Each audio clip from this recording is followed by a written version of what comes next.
Vous avez forcément entendu parler de la polémique sur la situation. Et si de manière chronique, comme moi, vous suivez un petit peu les tendances qu'il y a sur les réseaux en ce moment, vous n'êtes pas sans savoir non plus que les influenceurs, de manière générale, en ce moment sont plutôt visés. Je n'irai pas jusqu'à dire que c'est de la haine, mais c'est surtout en général du mécontentement ou de la déception. Et là où il y a quelques années ça ne concernait que les influenceurs Dubaï, donc ceux qui étaient considérés comme très superficiels, aujourd'hui ça concerne tous les influenceurs. Des influenceurs comme Amixem, Squeezie ou Lena Situation. Donc des influenceurs qui à la base semblaient vraiment intouchables. Alors en observant cette évolution, je me suis posé une question, je me suis demandé pourquoi. Pourquoi les influenceurs étaient aujourd'hui autant détestés? Pourquoi les gens faisaient autant de critiques autour du milieu de l'influence? Une des premières pistes selon moi qui expliquerait la raison pour laquelle aujourd'hui les influenceurs font autant parler, c'est ce que j'appellerais le paradoxe de l'influenceur. Le paradoxe de l'influenceur, qu'est-ce que c'est? En gros, je m'explique, c'est la dissonance qu'il y a entre ce que les gens attendent des influenceurs, attendent qu'ils soient, attendent qu'ils fassent, et ce qu'ils sont réellement. Et pour vraiment comprendre d'où vient cette dissonance et pourquoi il y en a une aujourd'hui, il faut remonter un petit peu en arrière. Alors, je vais pas non plus revenir à la création même de YouTube et d'Internet. Je vais juste m'arrêter à courant 2011-2012. À cette époque, il faut comprendre que la plateforme rouge, elle a été conçue il y a pas très longtemps. Tout le monde part de rien et tout est à créer. PewDiePie à l'époque va être le premier à créer un petit peu le YouTube Gaming. Squeezie va suivre d'ailleurs dans la lancée. On a aussi Cyprien par exemple pour le YouTube francophone qui va se spécialiser dans des podcasts qui ressemblaient plus ou moins à des stand-up mais version YouTube du coup. On va avoir Norman également et plein d'autres youtubeurs qui vont être dans cette lancée. Les youtubeurs à l'époque, comme on les appelait, parce que parler de créateurs de contenu ou encore pire d'influenceurs, ce serait assez anachronique puisque ces termes n'existaient pas à l'époque, eh bien c'était juste des gars solo dans leur chambre qui faisaient des vidéos un petit peu à l'arrache. Dans le meilleur des cas, c'était assez drôle et assez bien ficelé. Dans le pire des cas, carrément, ça pouvait être un petit peu cringe. Et d'ailleurs, deux exemples qui sont assez parlants pour moi, pour vous expliquer et vous montrer un petit peu comment ça a évolué. C'est l'exemple de PewDiePie, par exemple, qui en 2011 décidera de quitter ses études en biologie, je crois, pour se lancer à 100% sur la création de contenu. À l'époque, on le prenait pour un fou. Comme YouTube c'était nouveau, personne ne savait vraiment ce qu'on pouvait faire en créant des vidéos sur YouTube. Bref, le YouTube de l'époque, il était complètement différent du YouTube d'aujourd'hui et surtout, ce qui a fait que les gens ont tout de suite accroché et l'ont apprécié, c'est qu'il passait juste derrière la télé. À l'époque, le seul moyen de regarder du divertissement qui n'était pas des œuvres comme le cinéma, la musique, c'était la télévision. C'était à peu près le même format que YouTube, à savoir du live qui était rediffusé sur nos écrans. La différence avec YouTube, c'est que comme c'était des gens en amateur qui de chez eux faisaient un peu ce qu'ils voulaient, c'était beaucoup plus donc original, authentique et c'était surtout différent. Et c'est ça qu'on appréciait dans le YouTube de l'époque. Ce qu'on appréciait, c'est qu'on voyait des gens un petit peu comme nous faire des vidéos, un peu comme ils voulaient, on se sentait proche d'eux et surtout on passait vraiment des bons moments. Maintenant, et même si c'était la force des youtubeurs à l'époque, c'était aussi leur faiblesse et un très bon exemple du traitement médiatique auquel ils ont eu droit. Quoi qu'on pense de cette émission, c'est l'émission qu'avait fait Thierry Ardisson à l'époque avec Squeezie. Alors bon, vous avez le droit de ne pas apprécier Thierry Ardisson et surtout de ne pas apprécier le traitement qu'il a réservé à Squeezie dans cette émission, mais on ne peut pas renier le fait que c'est quand même très intéressant, avec du recul 10 ans plus tard, de regarder cette émission et de voir comment étaient traités et surtout comment étaient vus les youtubeurs à l'époque. Le manque de respect, c'est là qu'on y voit que d'une part, YouTube, effectivement, c'était tout nouveau, et d'autre part, ça posait vachement question. Là où les youtubeurs étaient très appréciés parce qu'authentiques, ils étaient aussi assez peu respectés parce que considérés sans aucun talent. Ils étaient appréciés et connus parce que on les aimait bien. Et c'était tout. Et ça nous suffisait largement. Maintenant, YouTube, il a changé. La plateforme rouge a eu de plus en plus d'utilisateurs, ce qui a fait que les différents youtubeurs ont eu de plus en plus de visibilité et de revenus par la même occasion. On a pu voir apparaître des termes comme celui de créateur de contenu ou encore d'influenceur, ce qui est déjà très intéressant parce que ça nous permet de comprendre qu'il y avait une sorte de professionnalisation du métier de youtubeur qui était en phase. On n'était plus juste sur des amateurs qui faisaient des vidéos dans leur chambre pour s'amuser, mais sur des gens qui voyaient ça comme une carrière et comme un travail. Ils ont fait de plus en plus de vues, ont gagné de plus en plus d'abonnés, et surtout, ils ont gagné de plus en plus d'argent. Progressivement, les créateurs de contenu sont même devenus donc des influenceurs, à savoir des gens qui arrivaient à faire acheter et à vendre des produits à outrance à leurs abonnés. On est passé d'un YouTube où, je le rappelle, on avait Cyprien, puis Squeezie et enfin Joueur du Grenier en premier youtubeur de France, à aujourd'hui Thibaut Inchep, puis Squeezie. Belle performance de Squeezie au passage, hein. Rester premier youtubeur de France quasiment pendant autant de temps, c'est quand même une belle dinguerie. On a eu des prods qui étaient toujours plus importantes, toujours plus professionnelles, à tel point que, chose assez ironique, mais ce que disait Thierry Ardisson, quelle que soit la haine et le mépris qu'il avait pour Squeezie à l'époque, lorsqu'il expliquait que pour lui la télé c'était fini et que YouTube allait progressivement les remplacer, bah quelque part il n'avait pas tort.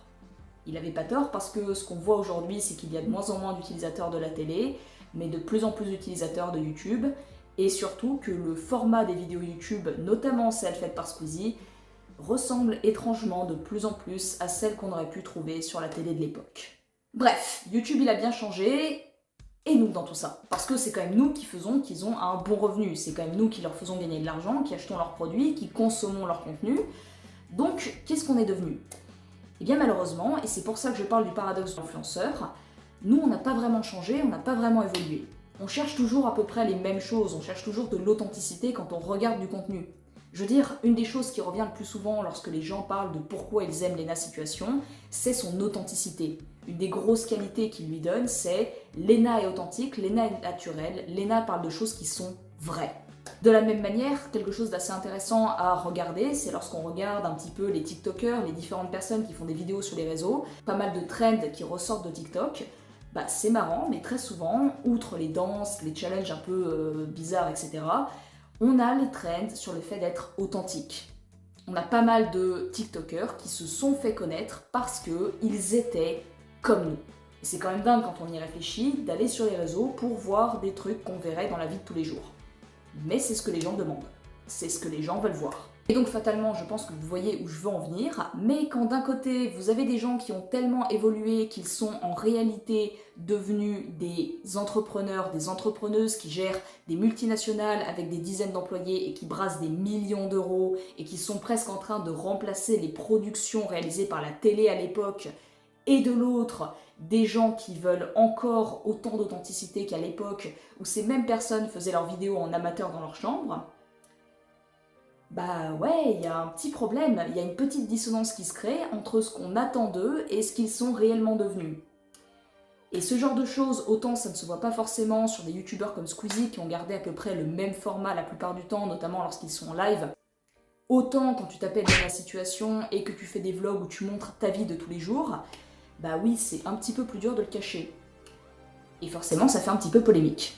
Léna Situation, pour remettre quand même un petit peu dans le contexte, et pour ceux qui n'ont pas vraiment suivi, déjà, la polémique pour moi, elle illustre parfaitement ce paradoxe de l'influenceur dont je parlais juste avant, mais surtout, en quoi ça consiste ? Eh bien, Léna Situation a ressorti cette année, comme chaque année depuis 10 ans, sa série sur les vlogs d'août. En gros, elle se filme, en fait, elle fait des vlogs sur ses vacances d'été qu'elle passe avec ses amis. Et cette année, ça a fait pas mal polémique parce que, je sais pas si vous êtes au courant, mais par exemple, on se tape notre 5e canicule, notre 5e vague de chaleur de cet été. Cet été a été un enfer de bout en bout, c'était n'importe quoi. Je meurs de chaud, ça fait 6 mois que ça dure, j'en peux plus, comme 80% des Français, je pense. Nous, de l'autre côté, on se retrouve à regarder une Léna Situation qui nous dit au bout du 4 août qu'elle est en train de passer le meilleur été de toute sa vie, qui en parallèle a commencé sa première vidéo du mois d'août en nous expliquant qu'elle ne profitait pas assez de la vie, ce qui a été extrêmement mal pris par ses abonnés. En même temps, c'est assez compréhensible puisque tout le reste des vlogs d'août, elle les a passés à nous montrer le mode de vie en fait, tout simplement d'une personne qui est multimillionnaire, ce qui est son cas. Donc elle prend des taxis pour aller directement à l'île de Ré, comme ça, sur un coup de tête. Elle privatise des endroits de luxe pour pouvoir fêter son anniversaire ou aller s'amuser et se détendre avec ses amis, sans parler du fait qu'elle va passer tout le mois d'août à voyager aux 4 coins du monde pour s'amuser avec ses potes. Bref, un mode de vie que très peu de gens en France peuvent se permettre. Et oui, ça a été très mal accueilli par ses abonnés. Maintenant, quelque chose qui découle aussi et qui fait que les influenceurs sont pas mal détestés, qui découle de ce dont je viens de parler juste avant, de cette dissonance entre ce que les influenceurs sont et ce qu'on aimerait qu'ils soient, Beaucoup d'influenceurs l'ont compris. Beaucoup d'influenceurs ont compris aujourd'hui que pour réussir à bien passer auprès des médias, auprès des gens, il fallait être hypocrite. Et cette hypocrisie constante qu'il y a sur les réseaux, bah ça dérange. Ça dérange parce que, comme je l'ai dit juste avant, nous ce qu'on voulait c'était de l'authenticité. Et de l'hypocrisie sur les réseaux, il y en a juste beaucoup trop. Et là pour le coup, je ne vais pas juste parler de l'hypocrisie qu'il y a vis-à-vis des moyens financiers des différents influenceurs qui effectivement sont passés en mode spécialiste pour cacher le fait qu'ils étaient fortunés. Je parle vraiment de l'hypocrisie en général. Où sont tournées leurs vidéos, comment sont tournées leurs vidéos, le physique, hein. Je pense que tout le monde est au courant, mais ça fait des années que les influenceurs fitness notamment d'ailleurs sont critiqués parce qu'ils montrent des résultats par exemple physiques qui ne sont pas du tout atteignables par le commun des mortels, notamment naturellement sans faire appel à de la chirurgie, entre autres. Franchement, je pourrais même pas, et ça c'est une dinguerie quand même, d'en être à un point où je ne peux même pas citer les fois où les influenceurs ont été hypocrites et ont menti à leur communauté, tellement il y en a. Je veux dire, aujourd'hui, être influenceur, ça devrait pas être le cas, mais ça rime très clairement avec le fait de mentir. Je ne peux pas faire confiance aujourd'hui aux influenceurs, beaucoup de gens ne peuvent plus leur faire confiance parce qu'ils passent leur vie à mentir sur leur physique, à mentir sur leurs photos, à les retoucher, à mentir sur leur niveau de vie, à mentir pour vendre des produits, à mentir sur tout, sur absolument tout. Et quelque part, on peut le comprendre puisque malgré que les gens demandent de l'authenticité, dès que quelqu'un montre du naturel, il se fait critiquer pour ça, c'est complètement vrai. Mais d'un autre côté, bah, c'est quand même embêtant, quoi. C'est quand même très très chiant. Une autre raison pour moi, on n'en parle pas assez, mais c'est le manque d'originalité, clairement. Ce que je remarque de plus en plus, c'est que les gens se plaignent énormément aussi du manque d'originalité des contenus qui sont créés sur les réseaux. Genre vraiment, tout le monde se ressemble et ça a été pas mal critiqué. Par exemple, il y a pas longtemps, ça a été l'ère de la clean girl. Toutes les influenceuses lifestyle étaient en mode clean girl, genre je me maquille le moins possible, j'en fais le moins possible, je me fais le même chignon qu'Hailey Bieber. On n'en peut plus, franchement, essayez de vous acheter une personnalité par pitié. Je sais pas si on devrait les appeler influencés plutôt qu'influenceurs, parce que moi j'ai pas l'impression qu'ils influencent qui que ce soit, j'ai l'impression que c'est eux qui se font influencer, mais bon, c'est peut-être juste moi, hein, je sais pas. Maintenant, pour conclure cette vidéo, je voudrais quand même revenir un petit peu sur la polémique sur Lena Situation, parce que je trouve que c'est quand même très intéressant. Ce qui a été très intéressant, c'est surtout la réaction de ses abonnés, la réaction des gens qui ont regardé ce que Lena disait dans ses vidéos.